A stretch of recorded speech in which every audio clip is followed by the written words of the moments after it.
Welcome back to Kerbal Space Program.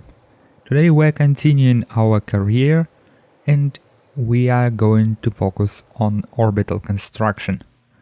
In our last episode we tested the fusion engine and we decided that it is viable. And not only it is viable, it is very good. But it requires either a good power network or we need to bring a lot of power along with us. So I decided, why not do both? We can construct a very large ship in the orbit around the Kerbin and then move it to the orbit of another planet, undock the lander module, leave the big part with reactors and everything in the orbit, and use the lander to conduct our mission. Then the lander will return and the orbital stage will stay in the orbit around the planet, acting as a fuel depot and power relay satellite. And there is no better planet to test this theory as Eve. I've never done manned mission to Eve, not counting ones that were not intended to return. So this is going to be a bit of a challenge, because Eve's very thick atmosphere, it requires a lot of delta V to get off.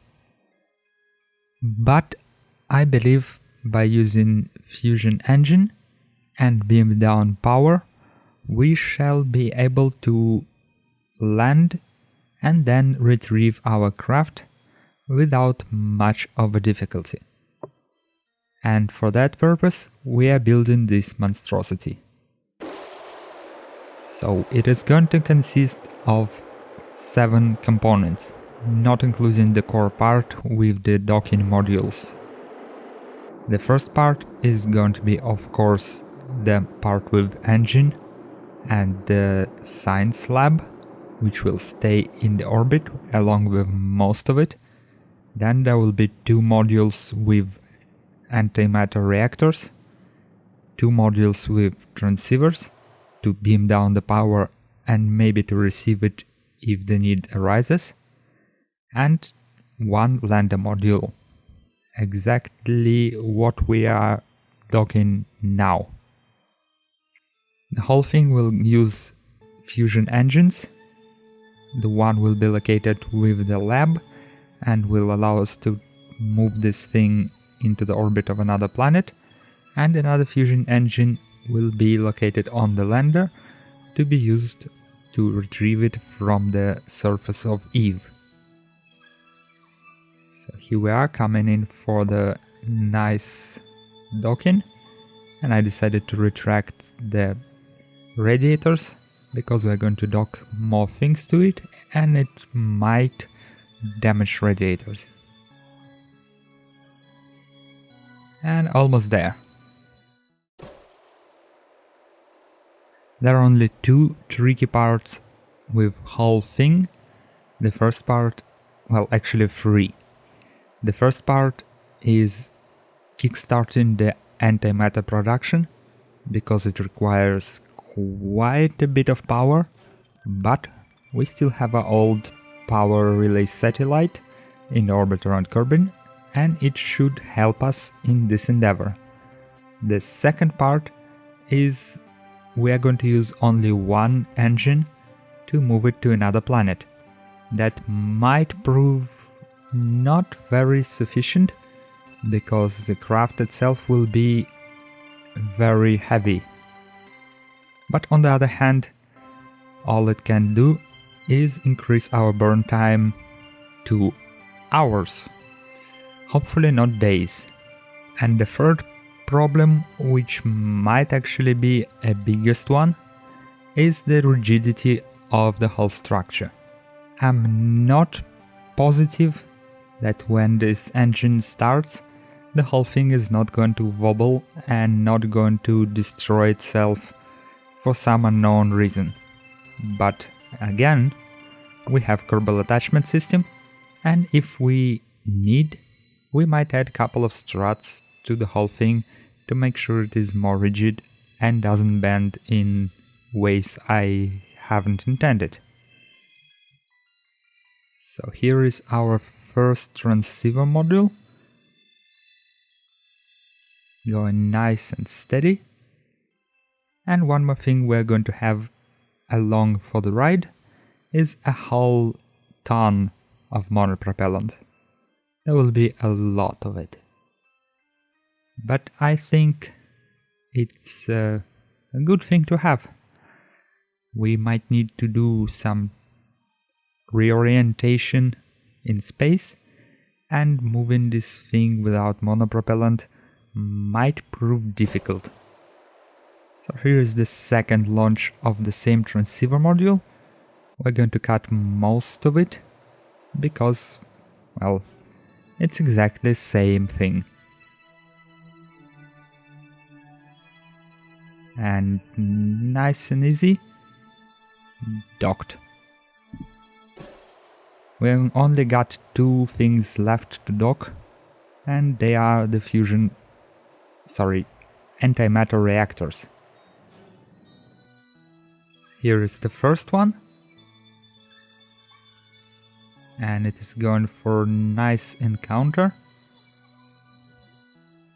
This time it is the only time when I actually overshoot when doing the encounter, and had to travel backwards a little bit, but it turned out to be okay, if not better version of encounter than going from the front.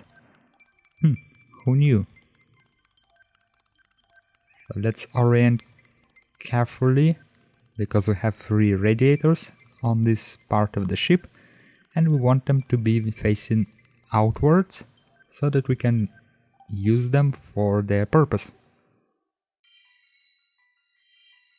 If we manage to prove this ship a valid concept, and if it is going to work, we're going to use this similar design for other missions, which we are definitely going to launch in near future. One of these missions, I think, is going to be the journey to all moons of Jool. But we already done a journey to all moons of Jool. No, we didn't. We only done a flyby of all moons. We haven't landed on them. So the next step in difficulty will be definitely to use the one craft to land on each and every moon of Jool. It will also provide us with the power satellite in Julian. I don't know which way it should be, but you understand me definitely. And in the orbit, and it will power up our crafts which go into outer solar system. So here we are coming in for the last piece of our craft. It is the last antimatter fusion reactor, because there are no direct antimatter reactors. They all use some kind of nuclear reaction. And we are doing the same reorientation as the last time and trying to carefully dock. So let's make sure that we are going this proper way and orient the way so that radiators face outwards. Good. And by using slight tiny burns of our RCS, we smack into the side of the ship and it rotates wildly. So let's go for another pass.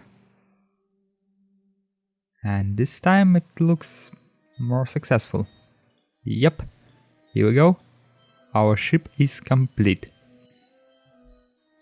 So in the next episode we are going to see how it works, if we will be able to actually start production of antimatter, or we will need additional power from the satellite, and if we can conduct the mission as we intended to be. But until then, thank you all for watching. Remember to like, dislike, and comment this video in the section below. My name is Darlock, and I will see you next time. Goodbye!